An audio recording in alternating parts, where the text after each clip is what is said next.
நாட்டில் பெண்ணெனப்படுபவள் மகளாக பிறந்து மகவாக தவழ்ந்து சகோதரியாக பாசம் காட்டி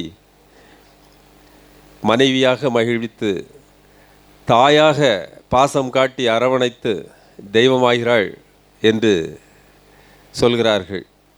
நிதர்சனமான உண்மை. பெண்கள் இல்லாவிட்டால் இந்த சமுதாயம், இந்த நாடு எந்த நிலைமையில் இருக்கும் என்று சற்று எண்ணி பாருங்கள். எங்களை பொறுத்தவரை